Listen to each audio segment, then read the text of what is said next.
Halo, Halo, selamat pagi, ya Bliade. pagi, Swastiastu. Izin sebentar, Swastiastu. Izin mungkin lagi semenit, 1 menit, 2 menit ya, Bliade. Karena Ya, kita masih connect di atas untuk anak-anak. ya nggak apa-apa ya. Mohon maaf menunggu lama dari tadi. Ya nggak apa-apa. Takutnya nanti apa ada kesulitan apa gitu. Iya, sehat Bliade nggih? Ya syukur, makasih Mbak. Harus selalu sehat. Udah nih, Dek. Udah mulai? Anak-anak udah? Oke. Oke, baik Bliade begini. Jadi anak-anak kita, anak-anak kami di sini menonton live ini di atas di aula, sedangkan saya di sini ada di ruang server. Jadi live-nya akan kita mulai. Baik. Baik, selamat pagi Bliade. Selamat pagi Mbak. Iya, Swastiastu. Om Swastiastu. Sehat selalu. Bahagia sekali rasanya kami hari ini bisa berbincang-bincang bersama Bliade walaupun melalui online ya, daring. Iya, Iya. nanti ada kesempatan nanti bisa beneran main ke sana ya. Iya, Akbar. Seperti dulu ya, sebelum COVID Bliade mau main ke sini kan. Ya, iya, iya. Tapi sudah keburu COVID jadi Iya, kita ya tertunda jadinya untuk ketemu langsungnya. iya. Ini di Denpasar, Mbak. Di mana, Ah, Mbak? kita ini ada di Kuta Selatan, Bliade. Oh, Tepatnya di Kuta Desa Selatan. Kutu. Oh, Iya, di Badung, di Desa Kutu. oh, iya, Iya. iya, iya. Maksudnya Jadi Badung kalau ya. Bliade pernah main ke Pantai Pandawa, itu kita dekat sekali dengan Pantai Pandawa. Oh, iya, iya, iya. Oke, Ya, oke, baik. kita Ya. ada di kaki Bali di bawah. Baik, baik. Iya, iya. Ngomong-ngomong, Bliade lagi sibuk apa saat ini? Kesibukannya sebenarnya lebih kepada di bidang edukasi sebenarnya juga sama ya, sama teman-teman juga. Lebih kepada cuma mungkin mengajak masyarakat untuk punya pola hidup sehat, tapi memang selama ini saya banyak diundangnya juga untuk kayak perusahaan untuk mau menyehatkan masyarakatnya gitu. Jadi kayak institusi gitu ya, kayak perusahaan-perusahaan karena sekarang kan kalau karyawannya sehat, perusahaannya bisa kuat gitu ya. Tapi selama ini kadang-kadang hasil medical check up-nya katanya buruk, apa yang bisa dilakukan gitu. Nah, selain itu juga kami juga punya sekolah sertifikasi buat para trainer juga yang mau berkecimpung di dunia kebugaran ya. Kadang-kadang mau belajar tentang fitness secara general, kayak kayak mungkin sekolah dasarnya fitness lah gitu. Kayak seperti Luar biasa. universitas. Mm, iya, sama Luar kami biasa punya sekali. uh, beberapa center. Oke, jadi sekarang Bliade lagi di Bandung ya, Ya, saya domisilinya di saat ini. Bandung, tapi kadang-kadang 1 atau 2 bulan sekali saya suka ke Bali juga gitu karena kami Oh, ada kebugaran juga iya, di Sunset. betul. Iya, iya, iya. Saya tahu Pak, benar itu Bliade. Ya, Lokasinya. terima kasih Mbak. Ya, oke. Jadi, Bliade, eh, apa sih yang menjadi latar belakang Bliade atau mungkin sejak kapan atau apa sih alasannya Bliade untuk bisa terjun di dunia dimulai dari atlet ya dulu ya atau binaragawan? Apa sih lebih tepatnya kita sebut? Ya, sebenarnya saya menjadi atlet itu sebenarnya udah sejak SD ya. Dulu saya jadi atlet bulu tangkis. Wow. Waktu di Oh, bangku bulu SMP. tangkis sama jadi awalnya. Iya, iya. Dulu di bangku SMP pun saya juga jadi atlet bulu tangkis juga. Sampai saya mau lulus SMP, saya masuk SMA, saya jadi atlet bulu tangkis juga. Nah, tapi memang kalau bicara binaraga itu memang berawal dari waktu dulu saya jadi atlet bulu tangkis, saya diperkenalkan dengan latihan beban waktu kelas 3 SMP lah gitu, 3 SMP gitu ya, Oh, satu SMA ya. itu diperkenalkan dengan latihan beban karena berharap dengan latihan beban saya punya kemampuan untuk bisa meloncat lebih tinggi, menyemet keras gitu ya, bisa juga punya kegesitan gitu dalam gerakan gitu ya. Nah, jadi diperkenalkanlah dengan fitness pada saat itu waktu saya umur ya 14 tahunan gitu. Tepatnya saya mulai kenalan sama besi itu tahun 1984 pada saat itu. Jadi kelas 3 SMP 84. tiga SMP mau masuk 1 SMA gitu. Nah, saya SMA tahun 1985, di SMP tahun 1984 saya mengenal besi di situ. Ya, tapi karena waktu SMA saya terganggu aktivitas sekolahnya akhirnya jadi saya badmintonnya berhenti gitu. Tapi latihan bebannya jalan terus, makanya akhirnya malah jadi atlet di bidang lain gitu. Oke, luar biasa. Jadi eh, awalnya Briade memulai dunia atlet itu di bulu tangkis ya. Jadi bisa Bulu kita tangkis. simpulkan ya Briade itu sudah menerapkan pola hidup sehat tuh dari usia yang sangat dini ya. Iya, memang kalau sebenarnya karena dulu keinginan bersyukur ya, maksudnya satu saya senang olahraga, kedua bersyukur waktu dulu almarhum dan almarhumah ya, kebetulan ayah ibu saya sudah meninggal. Mereka waktu dulu saya kecil itu mereka justru malah memberikan kesempatan kepada saya untuk boleh menggeluti kegiatan yang saya sukai gitu. Makanya mereka sangat mendukung sekali gitu. Jadi makanya kenapa bersyukur jadi ada bakat, ada kesukaan, lalu juga orang tua juga kayaknya malah mengarahkan gitu. Jadi satu hal yang saya syukuri di sana. Oke, baik. Jadi eh, melalui binaragawan Bliade ini, apa sih apa namanya prestasi tertinggi Bliade di tingkat nasional maupun internasional? Iya, jadi sebenarnya satu hal tadi sebelum saya mau menjelaskan, jadi lebih kepada kalau bicara pola hidup sehat itu gara-gara jadi atlet ya, Mbak ya. Jadi akhirnya saya kepikiran, maksudnya saya jadi terhindar gitu ya dari misalnya kegiatan-kegiatan seperti yang mungkin aktivitas yang justru mempengaruhi performa saya sebagai seorang atlet. Makanya kenapa jadi nggak kenal rokok, nggak kenal alkohol gitu ya, nggak kenal makanan goreng-gorengan yang terlalu berlebihan gitu ya. Atau misalnya mungkin kadang-kadang misalnya sebagian kadang-kadang bergadang gitu ya, kurang tidur gitu. Atau bahkan kadang-kadang bermain tapi nanti ntar malah jadi akhirnya jadi tawuran gitu, jadi berantem atau apa gitu, akhirnya nggak terjadi. Jadi saya bersyukur bahwa gara-gara menjadi atlet secara tidak langsung gitu akhirnya hidup saya jadi lebih teratur gitu. Nah, kalau di bidang prestasi saya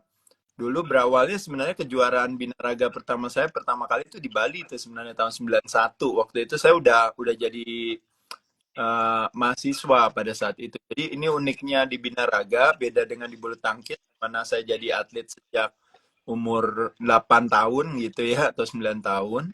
Tapi waktu saya jadi atlet binaraga, saya sebenarnya baru mulai jadi atlet itu saya udah latihan fitness sudah dari umur 14 tahun, tapi baru ikut berkecimpung di pertandingan binaraga itu baru umur 21 tahun gitu. Jadi kejuaraan saya yang pertama itu di kejuaraan wilayah di Bali dulu. Jadi saya juara di wilayah di Bali, lalu saya ikut kejuaraan daerah nasional, Prapon, lalu saya juara di PON, lalu saya juara di Games Asia Tenggara, lalu saya juara di Asia, lalu tahun 2000 saya juara dunia gitu. Nah, dari 2000 itu saya udah pensiun nggak bertanding lagi, tapi tidak pensiun dalam hal pola perilaku hidup sehatnya. Jadi latihannya sampai hari kayak diet juga tetap sama. Tiap hari latihan, tiap hari diet. Sekarang Oke. Jadi saya apa yang udah apa yang membuat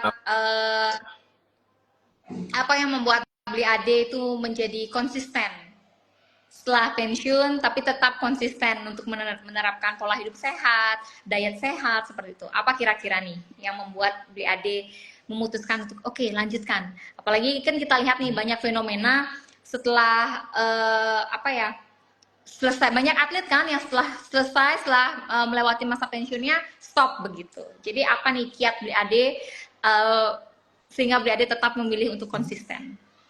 ya, jadi kalau kata konsisten atau disiplin itu sebenarnya sebuah pemaknaan orang lain terhadap kita. Tapi sesungguhnya kalau berbicara kata Tuhan itu sebenarnya fondasinya adalah pemahaman. Makanya kenapa saya katakan kalau kita punya sebuah pemahaman, punya arti dan makna daripada apa yang kita lakukan, maka biasanya kita akan melakukan segala sesuatu dengan senang hati. Saya menjadi atlet itu bukan berkorban, menjadi atlet itu bukan sesuatu pelarian, menjadi atlet itu bukan sesuatu yang saya jadikan hanya kerjaan. Nanti begitu udah kelar kerja, ya udah saya tidak perlu melakukannya lagi. Saya tidak seperti itu. Tapi saya mengasosiasikan saya sebagai seorang atlet itu adalah bukan sebagai seorang olahragawan saja, tapi saya juga seorang pembelajar, dan saya juga adalah seorang seniman juga. Kalau seorang seniman di Bali menggunakan kayu dan batu sebagai media untuk mengekspresikan karya seninya, mungkin menggunakan kanvas bagi seorang pelukis untuk mengekspresikan karya seninya. Kalau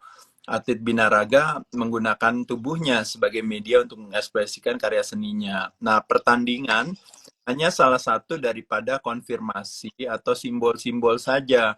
Dulu, oh saya tanding, nanti dapat piala dan sebagainya.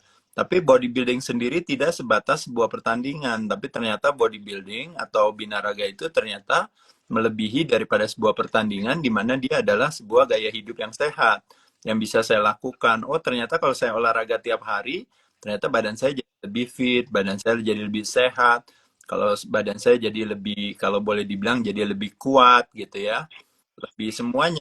Dan nah, pada saat itulah akhirnya saya berpikir, kenapa nggak saya terus lanjutkan saja, kalaupun nggak bertanding juga, kan saya tetap ingin mendapatkan daripada olahraga ini gitu. Syukur tadi saya katakan Jadi dia jatuhnya bahwa udah Anula Pratama ini, udah mau, nanti bentar lagi nggak terasa udah mau 60 tahun saya umurnya. Ya, tapi 1984 sampai ini saya tidak pernah berhenti olahraga. Paling lama itu hanya cuma 3 hari ya, kalau seandainya istirahat.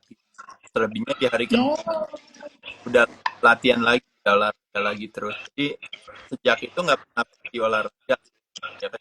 Kalau mungkin ada satu hal, tapi secara umum saya punya yang namanya itikat. Itu adalah hasrat tanpa pamrih, di mana menurut saya menjadi seorang olahragawan itu bukan berarti harus punya prestasi di sebuah pertandingan, tapi sesungguhnya adalah olahraga itu sebuah metode kita yang kita pakai uh, sebagai apa ya namanya tools atau alat bagi kita.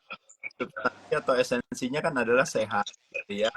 Semakin sehat, semakin kita bermanfaat bagi banyak orang. Nah, jadi makanya kenapa saya selalu bilang bahwa kelaparan terbesar adalah kelaparan akan arti dan makna. Makanya kenapa saya tidak kelaparan akan itu, saya terus olahraga, ngatur pola makan, jadi atlet itu jadi gaya hidup saya, tapi tidak membutuhkan pertandingan untuk saya terus lakukan, tapi pertandingan yang sesungguhnya adalah apa, teman-teman, yaitu adalah di dalam kehidupan ini, kalau kita semakin sehat, kita semakin bermanfaat bagi banyak orang. Nah, jadi hari ini saya juga masih dapat kesempatan bisa mengedukasi masyarakat, mengajak masyarakat untuk punya pola hidup sehat, termasuk adik ya di SMP, untuk biar yuk mulai SMP kita mulai ya pola perilaku yang sehat, karena kalau dari ini kita pola perilakunya sehat itu kita nggak akan mudah gitu ya untuk jatuh ke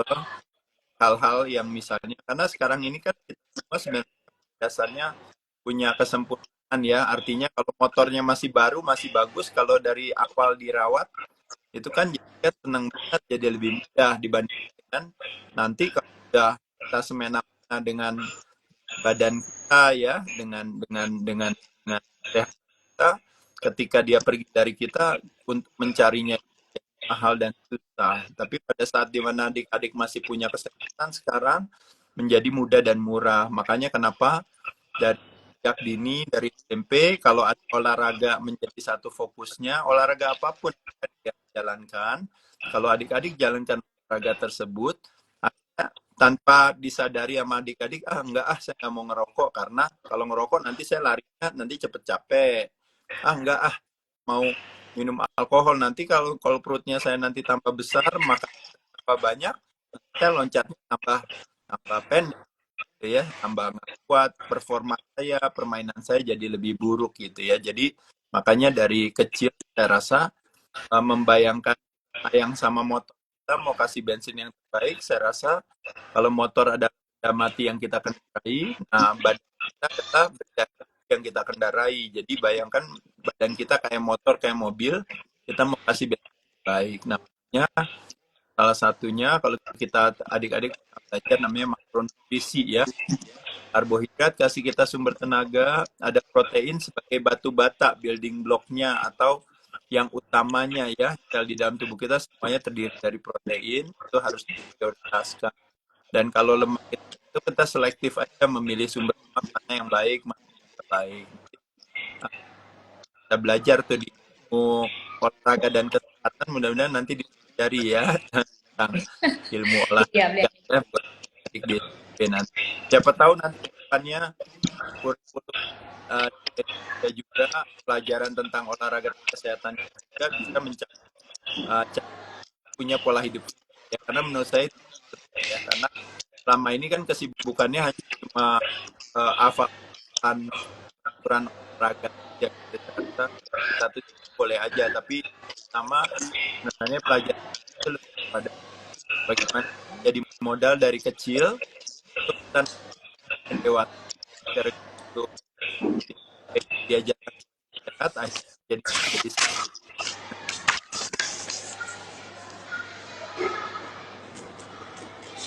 Menarik. ya. Oke, oke, Bli Ade, eh, kita mau minta tips untuk Usama Bli Ade nih. Gimana sih caranya memulai menerapkan pola hidup sehat yang sederhana aja deh, yang bisa dimulai oleh anak-anak kami nih di usia SMP yang mungkin bisa nanti berkelanjutan ke depannya. Misalkan dari hal sederhana apa sih yang bisa mereka lakukan. Jadi bagaimana anak-anak itu bisa menerapkan pola hidup sehat di usia dini deh, Iya. sehingga nanti bisa berkelanjutan. Siapa tahu dari hal sederhana yang Bli Ade sampaikan sekarang ini bisa melanjutkan aderai-aderai yang lainnya, anak-anak lainnya ke depannya, seperti itu Bli Ade. Iya, makasih. Jadi memang kalau saya rasa ada 3 hal kalau kita berbicara yang namanya ranting daripada pohon kesehatan itu yang disebut dengan namanya kalau bisa olahraga teratur bagus, kalau bisa makan teratur bagus, dan kalau bisa istirahat teratur bagus. Jadi 3 hal tersebut itu kalau terminologinya namanya pendekatan secara chemical, mechanical, dan pendekatan secara emosional. Nah, kalau secara umum, kalau adik-adik sebenarnya menyenangkan, kalau sekarang ini kan sibuknya kan dengan handphone, dengan gadget, dan sebagainya. Nah, makanya Betul. kita di sekolah, kita mengenalkan kan berbagai aktivitas gerak. Nah, dalam hal ini memang kita diperkenalkan dengan berbagai macam olahraga. Ada bulu tangkis, ada sepak bola, ada futsal, ada berenang, ada naik sepeda, ada bela diri, ada apalagi ya di Bali, silat juga, dan negara itu ada eh, permainan olahraga-olahraga. Jadi apapun jenis olahraga itu ada aktivitas gerak tuh banyak sekali. Jadi anak-anak rajin harus melakukan itu. Memang peran orang tua, terutama kalau buat anak SMP, itu peran orang tua besar karena biasanya anak kadang menjadikan orang tua sebagai panutan, menyenangkan kalau seandainya orang tuanya juga dengan mencontohkan. Makanya kenapa yang memperkenalkan olahraganya kayak dulu saya diperkenalkan olahraga juga sama ayah saya, diajak itu ke sini, oh ayo itu gitu kan, ayo main bulu tangkis itu, ikut dalam klub tangkis gitu ya, pokoknya akan bisa dilibatkan untuk biar dia. Nah, jadi nomor satu aktivitas gerak itu penting dibandingkan dengan dia tidak bergerak. Nah, yang kedua, termasuk juga kayak pagi diajak itu pagi bangun jangan langsung makan dulu, tapi gerak dulu, mungkin olahraga, jalan pagi bareng, apa ya, atau senam atau apa gitu ya. Kadang-kadang di sekolah anak-anak malah dikasih makan mungkin yang hari baru makan aja gitu. Kalau pagi mungkin dia bisa dikasih olahraga, dia lagi lebih segar ya, sehat. Nah, lalu yang kedua, dalam hal makanan, nah anak-anak tahu ya ada karbohidrat, ada protein, ada lemak. Nah, ini secara umum kalau kita pilihlah makanan yang alami, jangan yang olahan. Kalau sekarang ini kan kita semua olahan. Baru mulai pagi-pagi udah kalau nggak mie instan, kalau nggak mungkin nanti sereal, semua keluar dari kotak, box, semua keluar dari plastik. Padahal sebenarnya mau eh, makanan dari sifatnya alami yang bisa kita petik, kita kita bisa tangkap itu jauh lebih bagus. Nah, adalah pagi-pagi misalnya makan telur gitu ya, iya bagus buat dari konsumsi ya. Itu hal makanan juga penting.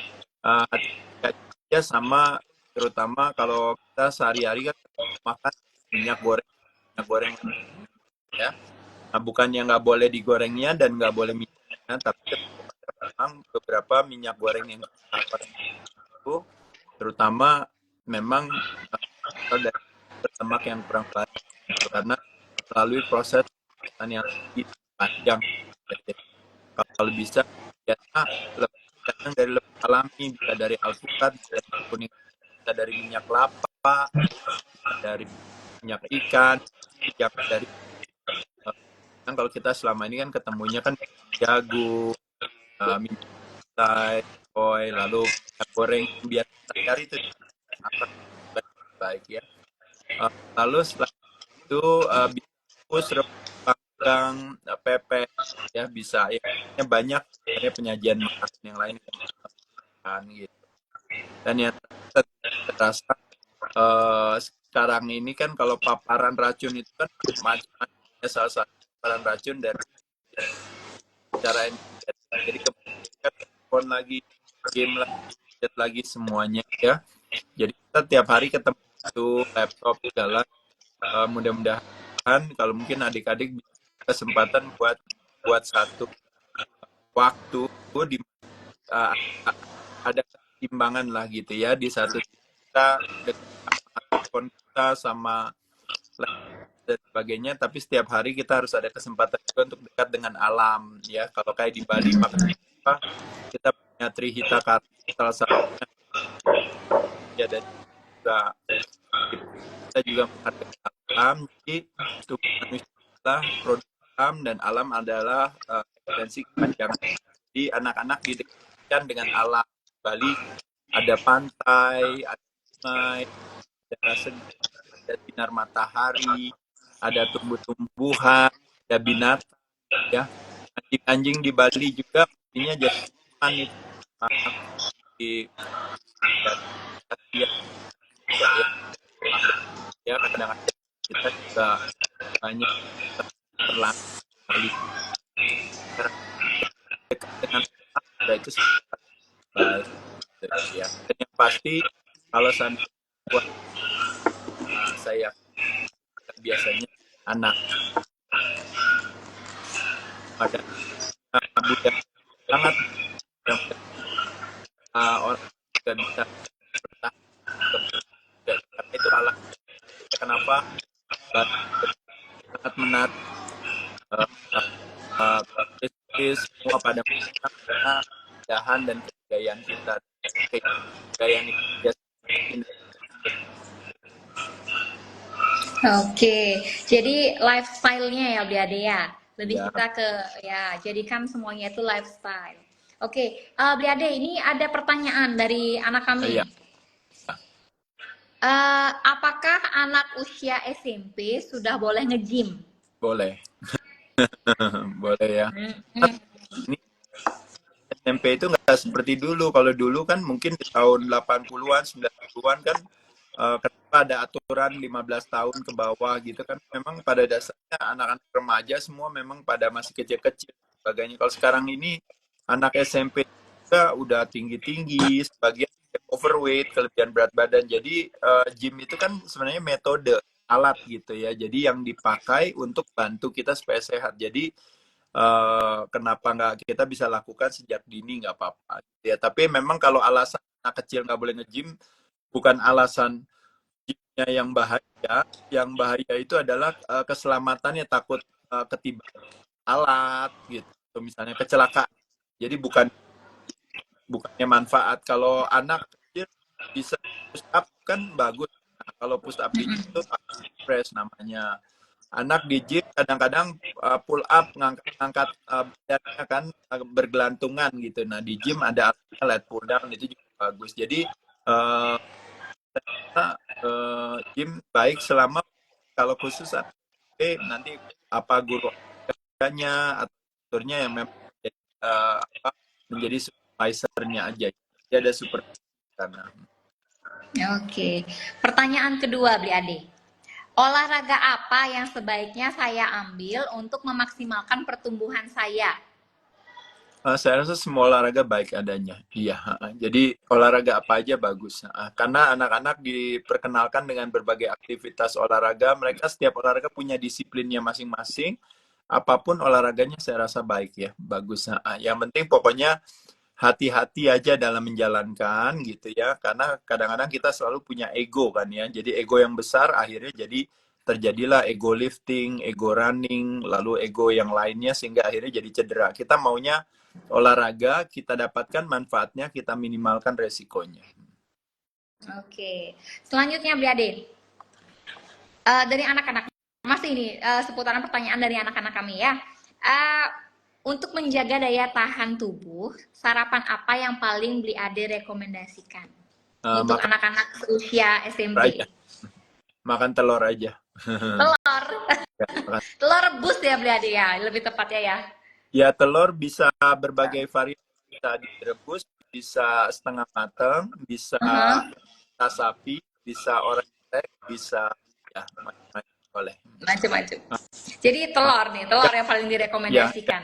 jangan pakai margarin, tapi pakainya mesti kalau mentega boleh, tapi margarin jangan. Oke.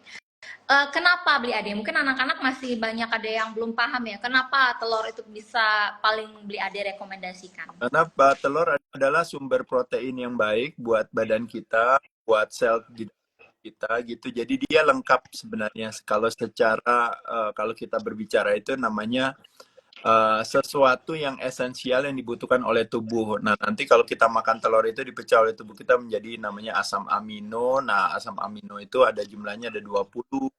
Nah, telur itu punya essential amino acid yang baik juga gitu. Jadi ya secara umum sebenarnya telur itu sesuatu yang sederhana, tapi ternyata bermanfaatannya luar biasa gitu ya. Selain sumber protein dari telur ya sebenarnya bisa juga makan kayak saya bilang ikan bisa, misalnya makan ayam bisa, makan kalau di Bali kan makan babi bisa juga gitu. Itu sumber-sumber protein dari hewani, saya rasa itu satu hal yang sangat bagus yang bisa dikonsumsi ya. Dari nabati juga bisa, misalnya makan tempe gitu juga boleh. Jadi sarapannya boleh. Tapi untuk pagi saya nggak terlalu rekomend untuk konsumsi karbohidrat yang terlalu berlebihan. Oke. Ini pertanyaan selanjutnya Beli Ade.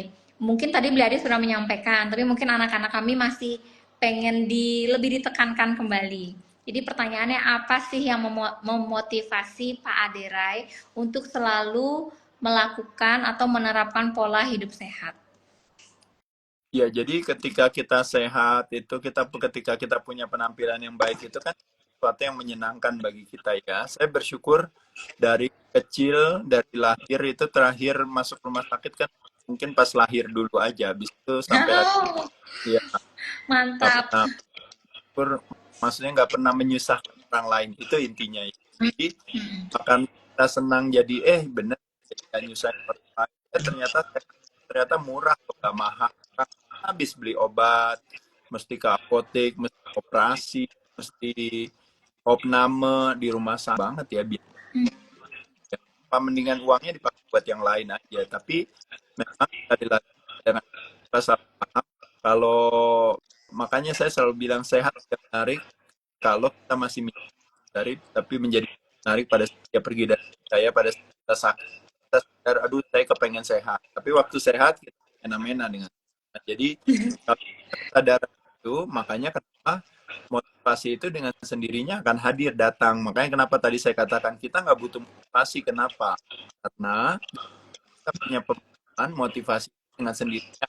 Jadi coba tanya adik-adik ya kalau punya kesadaran tentang oh kalau belajar pintar nggak usah di gurunya belajar, dia mau belajar sendiri karena dia mau tahu apa ya kenapa bisa begini, kenapa bisa begitu gitu ya.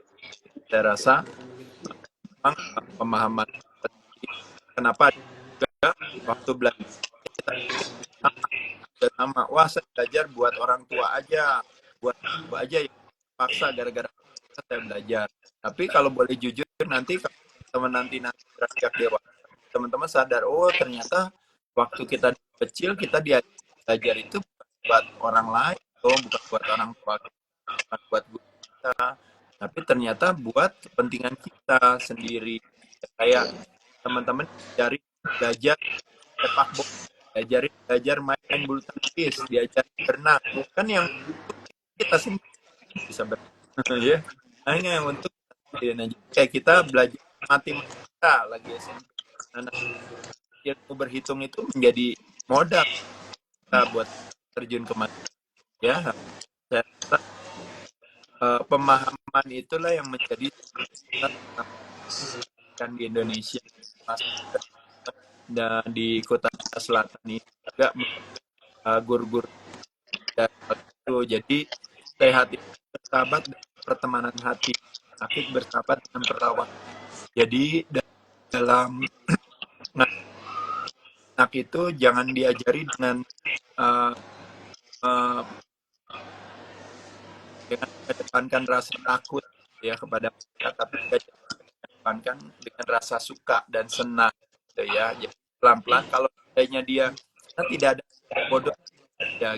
Kadang-kadang kalau anak bodoh itu hanya dia nggak perhatian, dia nggak perhatian apa yang mungkin gitu ya. Tahu nggak, kita tuh pasti senang dari Oke, ini terakhir pertanyaan pamungkas Beli Ade. Eh, apakah Beli Ade Rai mempunyai pesan atau saran yang berkesan untuk anak-anak zaman sekarang agar tidak menetap di zona nyaman? Misalkan zona nyamannya mungkin bermalas-malasan, mungkin dimaksud ini ya, Beli Ade ya.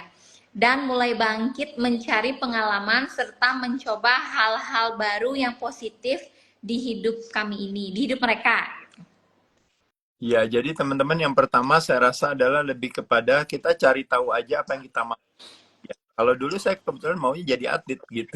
Nah, jadi karena Oh, kebetulan. jadi saya tahu siapa kalau mau jadi atlet yang baik. Oh, berarti mesti latihan keras. Ya udah, ada yang teman lain apa sih yang dia mau? Oh, saya mau nanti mau jadi ikutan lomba kejuaraan matematika misalnya atau apa. Oh, berarti syaratnya apa? Saya harus rajin belajar. Oh, saya mau ikut lomba silat atau lomba bulu tangkis atau misalnya berarti syaratnya saya harus latihan. Oh, dari yang kecil sekarang saya mau ikut lomba nari. Kan banyak ya kegiatan kesenian yang kadang-kadang ini wah jadi latihan. Jadi semua kesuksesan itu selalu ada syarat teman-teman sekalian. Syaratnya ya tentunya ada kenapa kita latihan. Ya kadang kalau saya kasih tahu sama kita, ya, kadang kita disibukkan dengan sesuatu yang orang bilang tidak dan tidak nah tapi kita lakukan. Nah itu waktu di sana tuh nah, kadang media scrolling scrolling kadang asal apa segala kita waktu.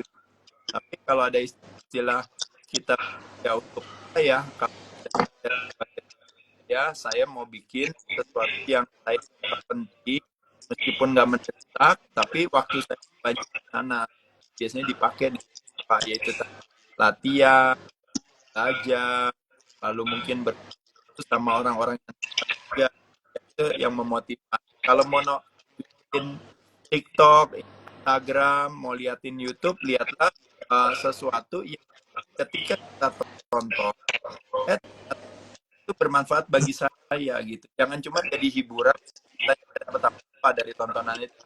Uh, kalau dulu nonton film Rocky, pas nonton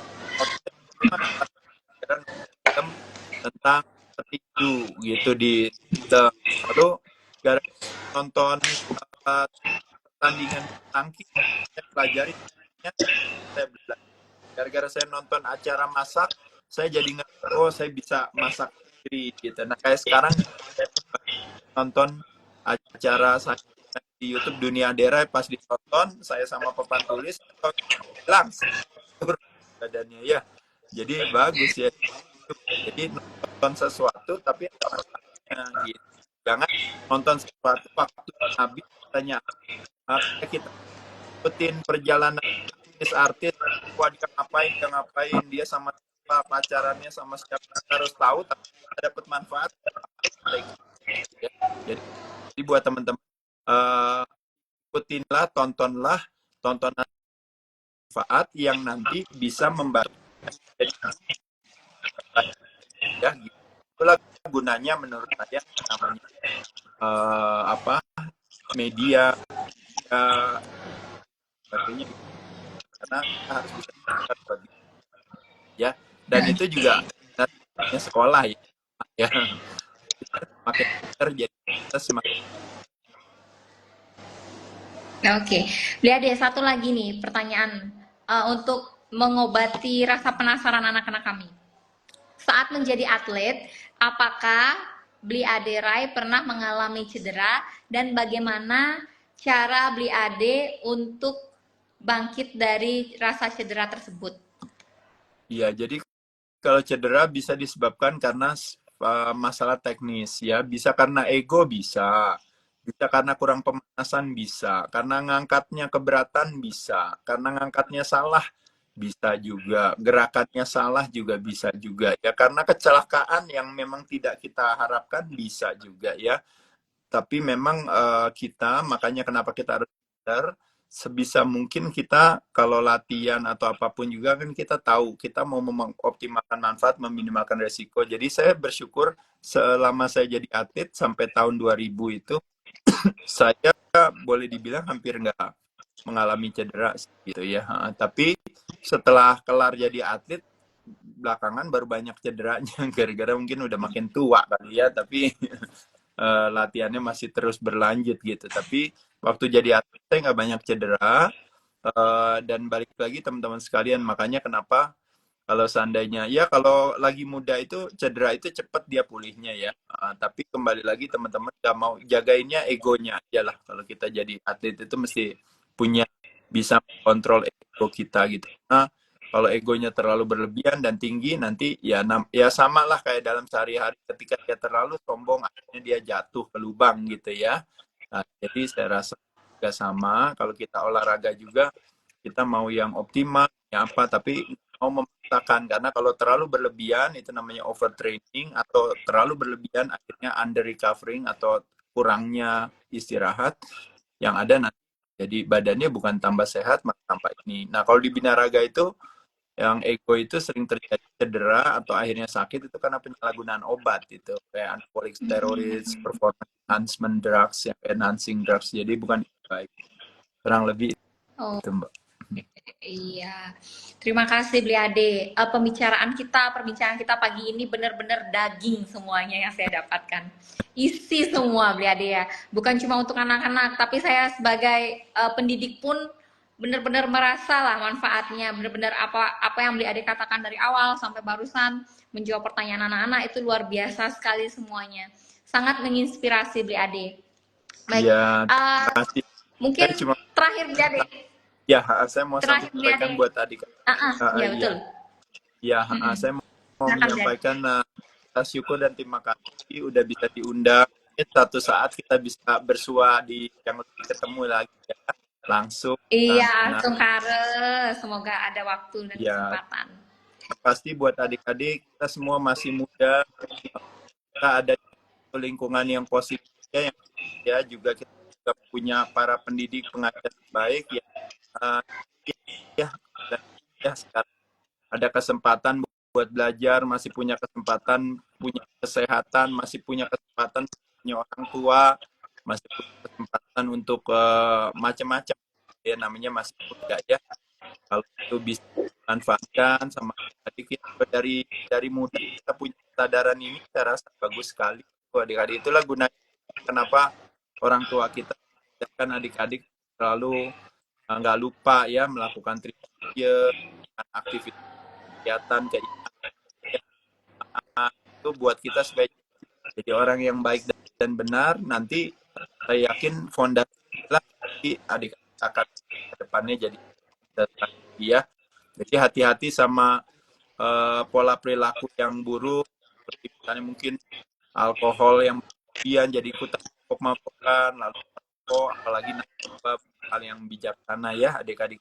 Jadi fokuskan pada kegiatan-kegiatan yang kita suka yang olahraga di bidang di bidang pengetahuan saya rasa itu penting makanya kenapa ekstrakurikuler gitu diadakan di sekolah ya di SMP buat mencari bakat atau kesenangan adik-adik dari carilah kesenangan kita. Ada istilah yang mengatakan kita cari musik kita sehingga dalam kehidupan hidup kita bisa memainkan musik kita, bukan memainkan musik orang lain ya. Jadi kalau nggak ketemu kita, nanti kita disuruh main musik orang lain ya. Jadi harus semua senang hati, dan mudah-mudahan pembelajaran di SMP Kuta Selatan berapa?